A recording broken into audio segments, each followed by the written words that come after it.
Hey, it's Bree, and I have a story for you.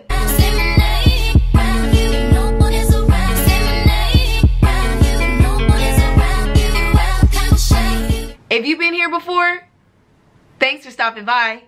And if you're new here, go ahead and click that red button and subscribe. And don't forget to click that bell for notifications, because I know after this story, you guys are going to want to see Bree all the time, every time I upload. It's been a while since I've spilled some stripper tea with you guys.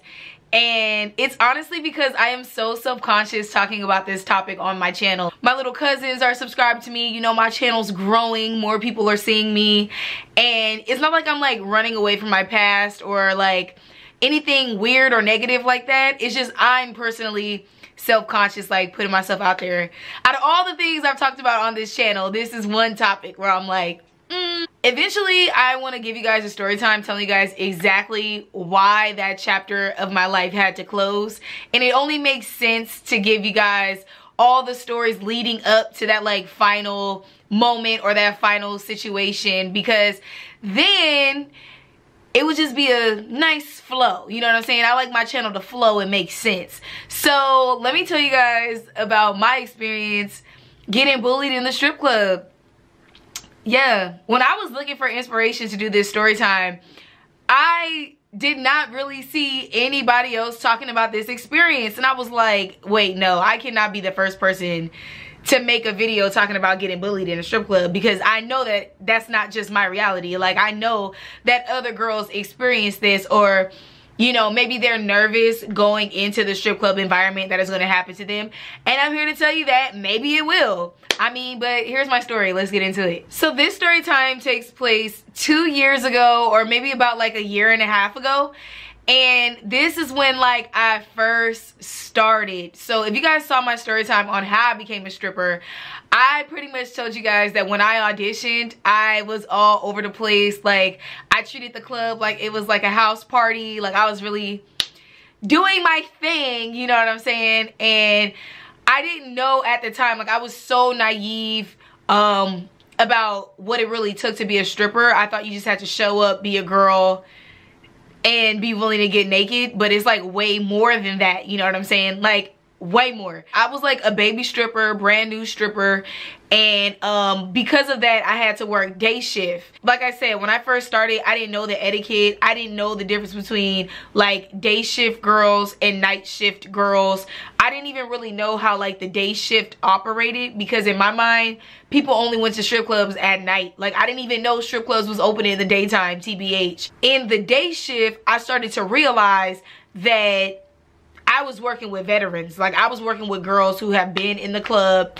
You know, if anything, they had been banned from better clubs. Now, I found this out later, but I'm just telling you guys now so it can make sense.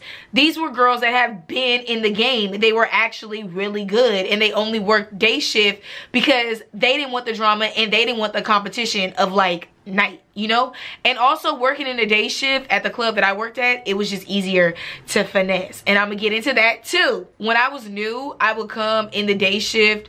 I would kick it with my friends who were like, you know, they weren't really a threat. We were all not a threat. It was probably like 3 or 4 of us that was just there taking up space. We were just walking around like options, you know, but we never really got chose because the other girls, the veteran girls, had it on lock. And when I say they had it on lock, I mean like the same guys would come all the time. They didn't want to talk to anybody else. Or guys would come and the same 3 girls would go on stage because, I don't know, I guess they just had some kind of agreement with the DJ or whatever. But the same girls would go on stage back to back, where like none of the new girls could go on stage. There would be like this one girl, and we're gonna call her Tootsie, and Tootsie will go on stage like, it would be Tootsie, and we're gonna call the other girl Azúcar, okay? So Tootsie and Azúcar, they would go back to back to back to back to back. If 2 new guys came in during the day shift, it would only be those 2 bitches on stage. Tootsie and Azúcar, they were like this. They didn't even want to engage with us. They looked down on us. They were constantly shady.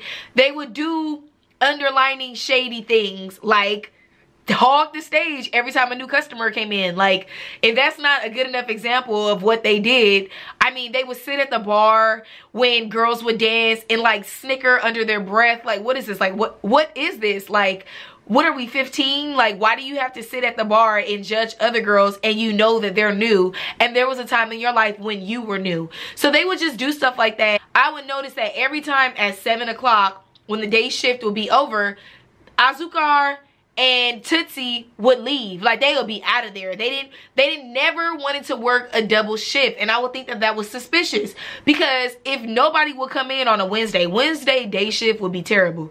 So if you didn't make no money on a Wednesday in the day shift, why would you not stay and work the night shift? Like, I would always peep that, and I would be like, I think it's something about these girls. Like, I think that they don't get along with these people, you know what I'm saying? And so I took advantage of that. Okay, yeah, they can take all the money in the day shift, they can discourage me, but it's the night shift where I'm going to build my strength, where I'm going to get stronger, you know? So that's exactly what happened. They started to see when I would stay after 7, oh, she got friends. Like, oh, she's moving up the ranks. When the bartender would change and the bartender liked me, and the DJ would change and I would be on stage when they were walking out, they were like, oh, so people like her. Working double shifts as much as I did really worked in my favor, because I became cool with a lot of the night girls. Like, that was where my personality really shined, and that's where I felt more comfortable. Like, I even had like mentorship, you know what I'm saying? Like, I had big sisters in the night shift girls. So I got better, I got stronger, I got more confident. And then let's just say this was about like a month and a half of me stripping. I refused to go to any other club when I first started stripping. Like, I just wanted to stay low key and just only be at that club, you know? So there would be times where I would text my other homegirls and they would be like, let's work a double. And I'd be like, yes, I'm on my way. And so it would be funny to see how like Tootsie and Azúcar, like, their energy would kind of like change, because they would be like, oh, like, she's showing up in the day shift, she's more confident, she's better on the pole, she's better at talking to guys, she's not afraid to come up to my guy, now I gotta go up to her guy. Like, the tables was slowly starting to turn, bitch. The thing about Tootsie, she was like the most annoying kind of bully, because she wanted to pretend to be a nice girl. Like, she was a chocolate girl with a blonde lace front, okay, platinum blonde lace front. She was actually a really, really good dancer, but a lot of girls talked bad about her because she walked around with this like air of like entitlement, like she ran the day shift, which she technically did. She was that girl for the day shift. She even ran the other veterans, and it was clear that she was the head girl in charge, and I'll give her a props for that. But at the night shift, she was definitely the weakest link, and I could tell that she's the kind of bully, like, she can't bully you by herself. I can bully you by myself, baby. I don't like you, I got an issue, I'm gonna press it all the time. But she only presses her issue when her friends are with her, and that's what I hated, because when more and more people started to like me, the more she had to change her bullying up. Like, she had to be more and more subtle, but it would still like affect me, because girls just know. Like, we just know. We just know. It was just crazy to me how I really actually started to get better, and I didn't know that I was getting better until my mentor, like one of the older strippers who I used to work with, she would tell me like, you can't tell that Tootsie and Azúcar, they're getting more and more mad at you. Like, the better you get, the more they want to be on stage, the more they talk to your guys. I didn't even realize I was getting better until somebody pointed out to me that I was becoming more and more of a threat to my bullies. That's when I really realized, oh shit, I'm getting better. And you know what that did? It motivated me more. It really motivated me more. Let's just say it's about almost Halloween time, okay? Because I remember around Halloween, I was greedy. Like, I knew that I was a stripper. I liked the money. The money was consistent. I was saving up. Like, literally, I was saving money. And I was like, this is what I'm doing now. So I would be working double shifts a lot. And the fact that I was getting better, and through stripper gossip, I knew that that was bothering those girls, I was more confident showing up in the day shift, because I was like, if it's going to bother you, I'm gonna keep getting better. And I did. And then I would start pulling like $200, $300 in a day shift, and I would start to feel like, okay, if I made enough money, I'll leave around this time in the night shift. Like, it was kind of like proving them wrong. You know what I'm saying? Like, ooh, I'm the underdog. I honestly got along with a lot of the girls. It was only those day shift girls, specifically Tootsie and Azúcar, that had a problem with me. Like, it was only those two girls. A lot of the bullying that they did was so subtle to the point I don't even want to give it as an example, because you guys are just gonna be like, oh, like, you're over exaggerating. So I'm gonna put it to you like this. A lot of the bullying that they did to me, it was very subtle. Like, you had to be there in the moment. Like, if you're a girl, you just know what they're doing. They're looking at you too long, and then they're looking away. They're whispering to each other while you're on stage. You know, you talk to somebody, you go to the bathroom, you come back, they're getting a lap dance with them. Little things like that. When you cross the girl line, when you break girl code too much, and it's like, you don't like me, you're making it clear, thanks for the memo. So they gave me enough memos, and it wasn't until around Halloween where I became more confident as a dancer. I was less naive. I knew the game that they was playing in the day shift, and I was still winning. Like, I was doing double shifts and still making money in the day shift. They was not stopping no bags, no more, because I had my group of friends, and I knew that there was not going to be any kind of fight. You know what I'm saying? Like, I knew that I was good, basically. And so they kind of started to like step up their game, where they would actually speak to me. Like, they would actually speak to me. So they'd be like, oh, I'm actually gonna put my stuff here. Oh, actually somebody's sitting there. Oh, are you sure she said that you can use that, because that's her stuff? Like, they would do little stuff like that, like be the locker room monitor. I had heard through other girls why they didn't like me. It was because I was loud. Bitch, keep it real. I'm confident. I don't need to do all the stuff that you do. You're coming up with Craigslist ads to get people to come to the club. I'm not doing none of that. So when I would hear from the other girls exactly why Tootsie and Azúcar didn't like me, and I learned that it was like a boo-boo reason, I was just like, over them. When I really realized that they didn't have a solid reason, it was because I was loud. It was because I didn't know how to dance. Azúcar couldn't talk about nobody's dancing, because this girl was so big, and this is no offense to big girls at all. I'm just saying, she was a lazy dancer. She can't talk about who could not go up there and dance, because she would wear the same bodysuit, the same shoes, I kid you not. Same bodysuit, same shoes, okay? And she would just go up there, pull her top down, and that was like the end of the dance. I would literally sit and laugh with the customers at her on stage, especially because I knew how she felt that I didn't know how to dance, that I just wasn't cut out to be a stripper. Like, who are you to be like, this is not Project Runway, this is not Stripper Runway, this is not America's Next Top Stripper. You don't get to decide who's the next big thing. I started to get petty, because let me tell you something. Yes, I was bullied. Yes. But that doesn't mean that I cannot be petty back. That doesn't mean I'm just gonna let it happen. Man, I'm telling you, I would try to get in their heads how they got in my head. You know what I'm saying? Because they did make me feel insecure. They did make me dread going to the day shift. You know what I'm saying? I would try to like call out of the day shift and only work at night. I had a little altercation with Azúcar because I was looking at her on stage, and you know, she was dancing for this guy. I had already laughed at her with him, so I knew he wasn't interested. And she was like crawling to the edge of the stage for that one folded dollar. And I was just staring at her. And she was like, do you like what you see? And I just looked back at her like literally, like my whole face was like, girl, you wish. And I just pushed to the back. I wasn't in the locker room. I was like in the back, like smoking weed. And I was talking to my friend who was like very sweet, very kind. And they were mean to her too. And so I was talking to her, and I was like, I can't believe Azúcar really just said to me, do I like what I see? Like, girl, no, I'm very much not into it at all. I see those same moves 6 times a day every time you get caught on the stage. No, I don't like what I see. Like, I was just going in on her. Azúcar decided to be so petty that when her song was over, she came off the stage, came in the locker room, went on the patio, and decided to press her issue. And there's Tootsie in the doorway, like her wingman or something like that. And she's like, so was there a problem? And girl, it's like 12 o'clock in the afternoon. The club just opened. We ain't even been open 1 hour. And she pressing me, is there a problem? Is there a problem? I'm like, still staring at her. I refuse to talk to you. I refuse to talk to this girl because it's like, you are not going to come up to me and act like you have an issue, act like you're about to get ready to put me in a stripper fight. You're not going to put me in that situation, honey, because of a look. When you've been giving me crazy looks since I started, like, I'm not about to engage. I am not about to engage. I'm just looking at her like I'm dumbfounded. So she goes, I just think it's funny how you were out here talking. We saw you on the cameras talking, because there used to be all these cameras in the manager's office, okay? But she didn't hear me.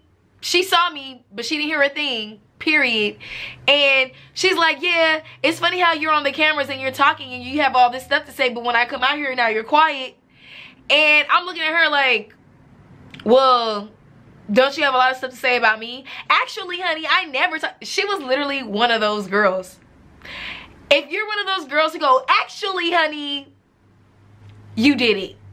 You did it. Because real bitches say, first of all, I'm kidding. But no, like, she was ready to go. And she really bold-faced lied to my face and told me that she was not talking shit.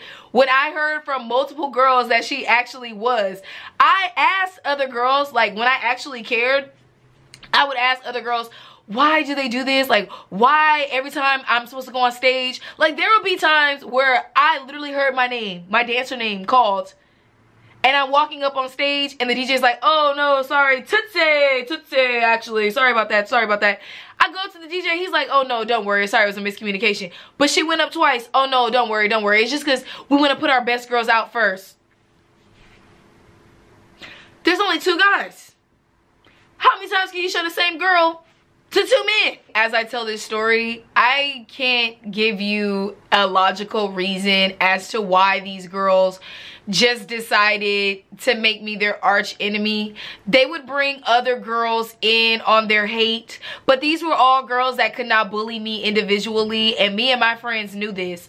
And that's one of the reasons why I'm happy that I got out of the strip club, because I get along with other women. I have healthy relationships with other women. I support other women. I know that it's not me. Like, I know I'm not a weirdo, but I know that other women are not like that. Like, other women are not secure in themselves to where when they see someone confident, they want to tear that person down. And I honestly feel like Azúcar and Tootsie linked up to tear me down because my confidence put them down, if that makes sense. But it didn't really stop my shine. It really didn't. Azúcar, like, I feel like Azúcar hated me more than Tootsie. Like, Tootsie was just the puppet master. Azúcar would tell girls, oh, I think so-and-so, you know, my dancer name. Oh, I think she used your brush. The next thing I know, I have this, like, white hillbilly bitch yelling in my face about using her daughter's brush. Why are you bringing your daughter's brush to the strip club? And this is a synthetic unit. Like that would be the funniest part. I'd be like, girl, this is synthetic. This is a synthetic fiber. You're not even, pull it out. These girls will really be in the club trying to test me. This story is just so interesting to me because it's like, they hated me so much, but the better I got, the more interested they got in my life, in my wallet, and things like that. The more better I got, the more confident I got. When I started to get real clients that would come in the day and the night, these girls had to get me out. And that's why, even though this story is kind of like short and sweet, even though there's like no real meaning to this story, it's just me giving you guys multiple situations that are not even concrete, because they were literally like random moments of meanness, random mean girl moments. I don't talk about it a lot on my channel because I don't want to come off cocky or like full of myself or anything like that. But my level of confidence has been a recurring like target on my back my entire life. Like, it's really nothing new to me, to be honest, for people to hate me just because of how much I love myself, just because of how I treat other people. Like, people hate me for like the most unnecessary stupid shit. Like, how do you not like me because I'm confident? How do you not like me because I'm friendly? How do you not like me because I enjoy life? As I tell this story, I know it doesn't make sense because it really didn't make sense in real life. I just wanted to leave you guys on that note. But that's the story of how I got bullied at the strip club. And believe me, bitch, there's more. I definitely wanted to keep it short and sweet because it really doesn't even make sense. It doesn't, right? It doesn't make sense. But that's the story. If you guys like this video, go ahead and turn that thumbs up blue. Support your girl. Get those fingers moving in the comments below and tell me your bullying stories. If you've ever been bullied for anything similar to this. If you've ever been bullied for no reason. Because there were really moments where I was filming this video and I just had to stop and I was like, why didn't they like me? And I can't think of no reason besides they was haters. Sometimes it's that simple. I love you guys and I'll see you in the next video. Till next time.